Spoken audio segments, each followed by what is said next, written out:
4 वेद 18 महापुराणहरूले गाईको महिमाको गान गरेको छ। त्यसमा पनि विशेष गरेर ऋग्वेदको 10औं मण्डलको 169 सूक्तमा गौ महिमाको व्याख्या गरेको पाइन्छ। सुनेर आफ्नो जीवनलाई धन्य बनाउनु हुनेछ। हरिः ॐ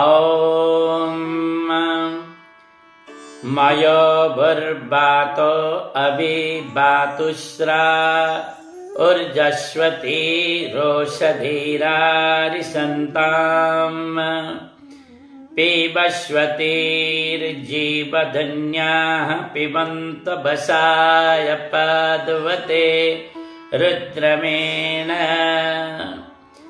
ॐ याः स्वरूपा विरूपा एकरूपा यासामग्निरिष्ट्या नामानि वेद या अंगिरसस्तपसेह चक्रोस्ताभ्यः पर्जन्यमहि शर्म यच्छ।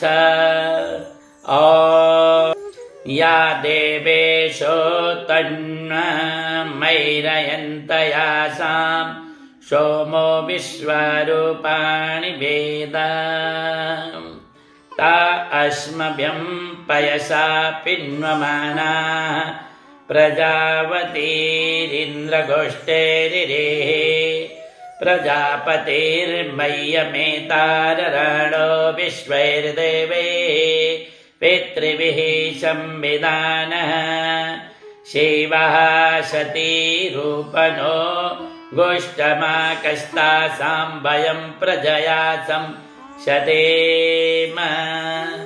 हरिः ॐ। गौमाताको पावन सूक्त हजुरहरूले नित्य श्रवण गर्नुहोला। सुरभिको यी वंशजको स्तुति गान गर्नाले सज्जन घरमा जहिले लक्ष्मीको वास हुन्छ। नित्य यो स्तुति गान गर्नाले, यो पाठको श्रवण गर्नाले घरमा कहिले पनि लक्ष्मीको अभाव हुँदैन।